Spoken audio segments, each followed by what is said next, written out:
জেলা পর্যায়ে ঢাকায় ওয়ার্ড পর্যায়ে এই সমাবেশ অনুষ্ঠিত হচ্ছে, অবস্থান কর্মসূচি হচ্ছে। এই কর্মসূচির মূল দাবি খুনি হাসিনা, যিনি দীর্ঘ 15 বছর ধরে বাংলাদেশের মানুষের অত্যাচার নির্যাতন করেছেন, যিনি রাজনৈতিক মতাবলম্বী যারা ভিন্ন তাদের উপরে অত্যাচার তীব্রতা চালিয়ে দিয়েছেন। আমাদের বিএনপির প্রায় 800 নেতা কর্মী তাদেরকে কিডন্যাপ করে হারিয়ে গেছে, নিখোঁজ হয়ে গেছে। তার মধ্যে আমাদের এমপি ইলিয়াস আলী সহ আরো কয়েকজন এমপি নেতা রয়েছে। তারা আমাদের কয়েক হাজার নেতা কর্মীকে গুলি করে হত্যা করেছে এবং রাষ্ট্রযন্ত্রকে ব্যবহার করে, পুলিশকে ব্যবহার করে অমানবিক। বন্ধুগণ, আমরা এগুলো ভুলে যাই নাই।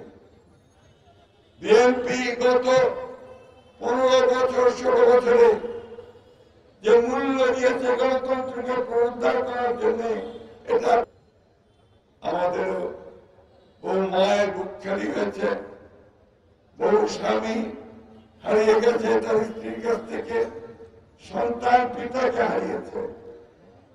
অবর্ণনীয় কষ্ট নির্যাতনের মধ্য দিয়ে আমরা সেই সংগ্রাম করেছি। আমি আন্তরিকভাবে ধন্যবাদ, কৃতজ্ঞতা এবং অভিবাদন জানাতে চাই আমাদের ছাত্র সমাজকে, যারা এই শেষের দিকে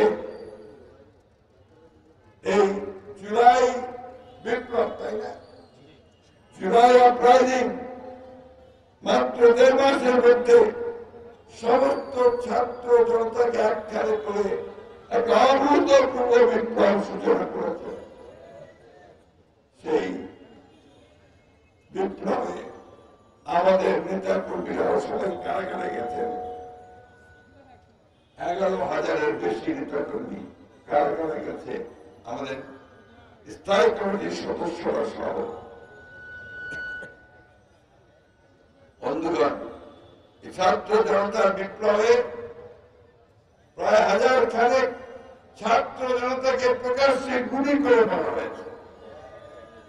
আমি গতকাল গিয়েছিলাম রংপুরে, সে পীরগঞ্জে, যেখানে ছাত্র সাইদ, যে ইউনিভার্সিটির ছাত্র, ইংরেজি অত্যন্ত গরিব পরিবারের সন্তান, তাদের ঘর একটা কুলে ঘর, সে টিউশনি করে পড়াশোনা করত আর তার টাকা বাঁচিয়ে আবার বাড়িতে পাঠাত। আরো 4 জন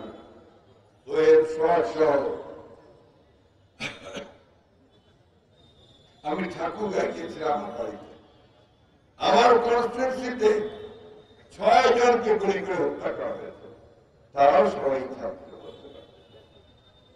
সেই মায়ের বাবাদের যে আকুতি জানালে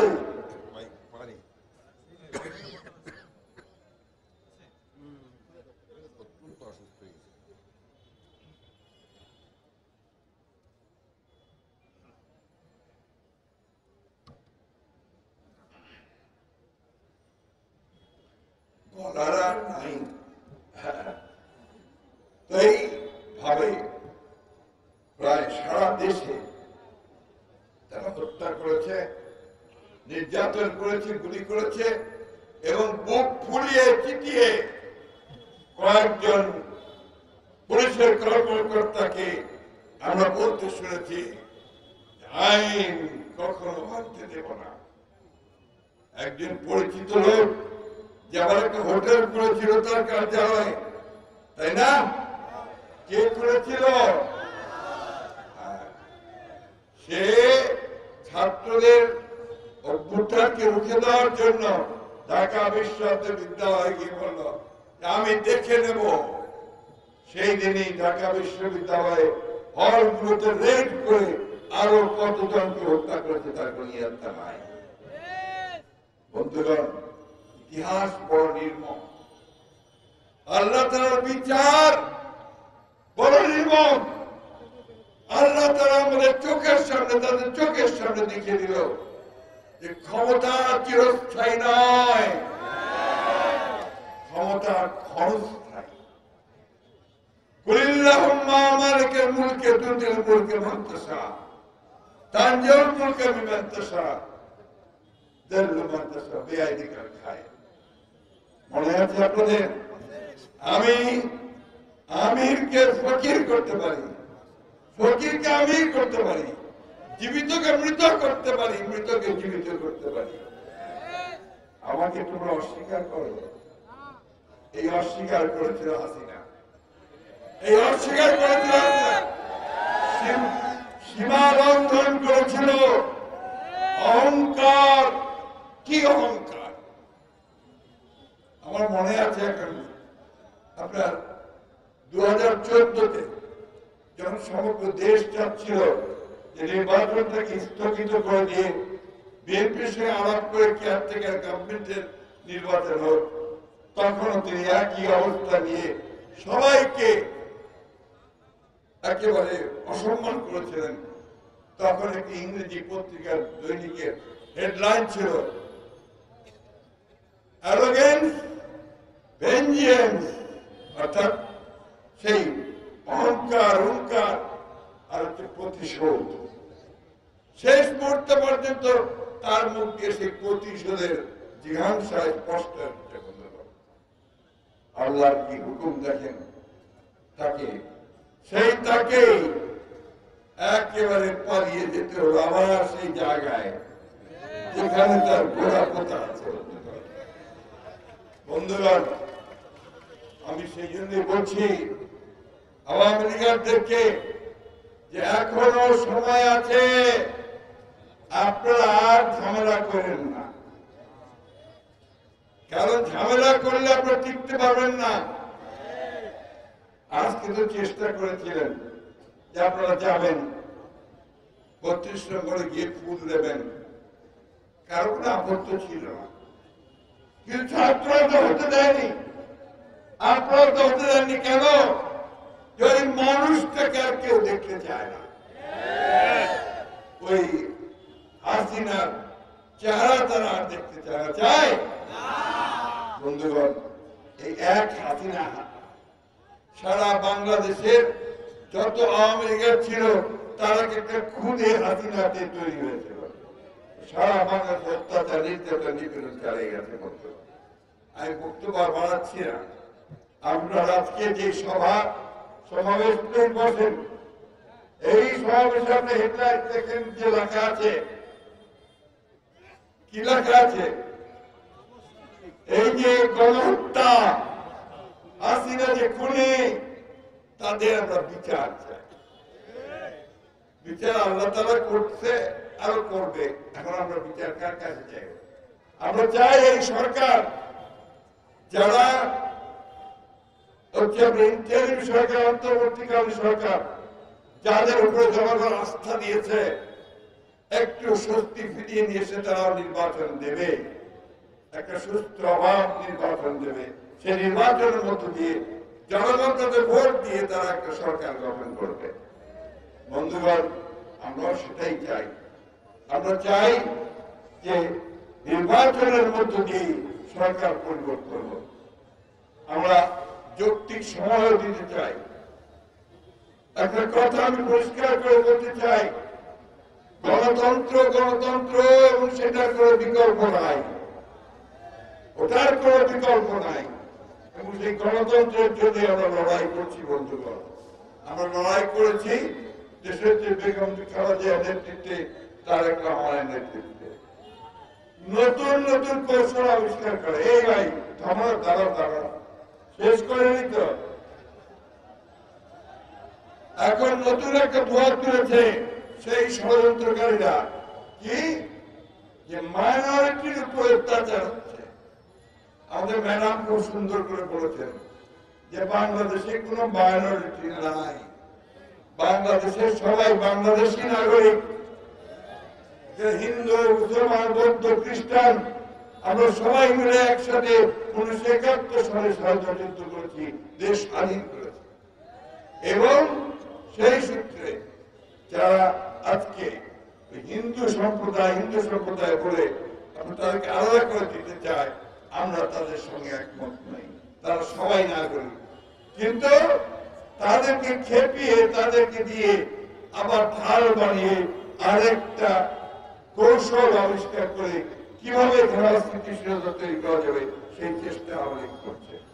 তাদের মূল কাণ্ড হচ্ছে ইচ্ছা হচ্ছে দেশে অস্থিতির সৃষ্টি করে আবার যদি ওই ভারতের সাহায্যে ঢুকে পড়া যায় তাহলে হয়তো তারা রক্ষা পাবে। আমরা পরিষ্কার করে বলতে চাই, আপনারা দেখেছেন 52 সাল, আপনারা দেখেছেন 62 সাল, আপনারা দেখেছেন 69 সাল, 70 সাল, 90 সাল, এইবার 2024 দেখবেন এই দেশের মানুষেরা কিভাবে জ্বলে উঠতে পারে, ফুঁসে উঠতে পারে, গর্জে উঠতে পারে, তখন কোন শক্তি তাদের কাছে দাঁড়াতে পারে না, সেটাই প্রমাণিত হয়েছে। তাই আমি বলতে চাই, ভালো এই সমস্ত ঝামেলা না করে আপনারা আত্মসমর্পণ করেন। যারা এখনো বাইরে আছেন, এদিক ওদিক করছেন, তারা একবার দেখবেন গতকাল প্রবল প্রতাপশালী আইনমন্ত্রী, প্রবল প্রতাপশালী উপদেষ্টা সালমান এফ রহমান কি অবস্থায় তাদেরকে নিয়ে গেছে কোর্টে। ওই যে বলে ইফতি মারলে পাটকেল টিকে হয়, আমাদের নেতা কর্মীদেরকেও ওইভাবে নিয়ে গেছে। আমাদের তারেক রহমান সাহেবকে ওইভাবে হেলমেট পরে নিয়ে গেছিল। বন্ধুগণ, আল্লাহ তার বিচার করে দিয়েছে। আল্লাহ বন্ধুগণ, এদের বিচার করতে হবে এবং আজকে এদের বিচার করতে হবে আন্তর্জাতিক মানবতা বিরোধী আইনে। অর্থাৎ ক্রাইম করেছে, অপরাধ করেছে, আন্তর্জাতিক আইনের মধ্যে মানুষের উপর হত্যা করেছে, নির্যাতন করেছে, গণহত্যা চালিয়েছে। আসুন আজকে আমরা এই দাবিকে সঞ্চার করি। সমস্ত যারা অন্যায় ভাবে অত্যাচার করেছে, নির্যাতন করেছে, টাকা লুণ্ঠন করেছে, পাচার করে নিয়েছে, তাদের বিচার করতে হবে। আরেকটা অনুরোধ আপনাদের কাছে, বিমান বাংলাদেশ জাতীয়তাবাদী দল, এটা আমাদের শহীদ জিয়ার দল, বেগম খালেদা জিয়ার দল, তারেক রহমানের দল। আমাদের এমন কোন কাজে আমাদের দিকে যেহেতু আঙ্গুল দিতে না পারে যে আমরা খারাপ কাজ করেছি। বন্ধুগণ, সবাই একত্রিত হবেন, ঐক্যবদ্ধ থাকবেন এবং এদের সমস্ত চক্রান্তকে নস্যাৎ করে দিয়ে আমরা বাংলাদেশকে স্বাধীন করেছি, আবার সেই স্বাধীনতাকে আমরা সংক্রান্ত রাখবো। এই সরকারকে আপনারা সাহায্য করবেন।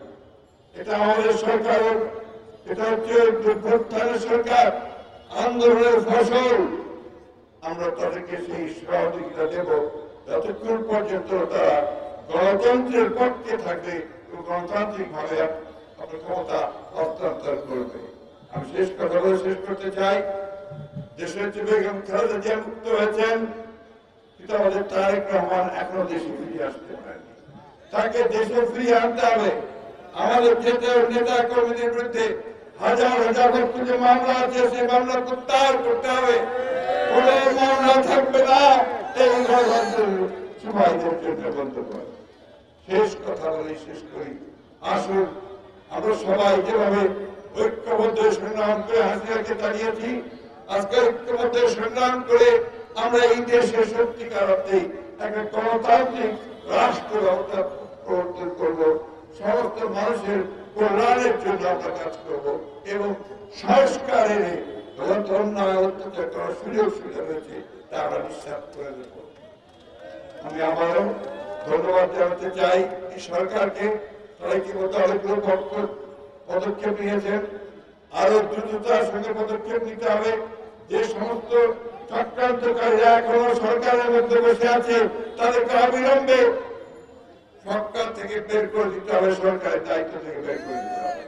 যারা চিহ্নিত সন্ত্রাসী, যারা কাজ করেছে এই সরকারের পক্ষে, সরকারি কর্মচারী হয়েছে, তাদেরকে অবিলম্বে গ্রেফতার করে বিচারের আওতায় আনতে হবে। আজকে আমাদের একমাত্র লক্ষ্য যে আমরা সমস্ত চক্রান্তকে প্রতিহত করে এই স্বাধীনতা যেটা আমরা অর্জন করেছি তাকে আমরা সুসংগত করব, ছাত্র জনতার ঐক্যকে আরো সুদৃঢ় করব ও গণতন্ত্রকে প্রতিষ্ঠা করবো ইনশাআল্লাহ। সকলকে ধন্যবাদ। আসসালামু আলাইকুম। খুদা হাফেজ। বাংলাদেশ জিন্দাবাদ। বাংলাদেশ জাতীয় দল জিন্দাবাদ। শহীদ জিয়া দেশের জিন্দাবাদ। তারেক রহমান জিন্দাবাদ।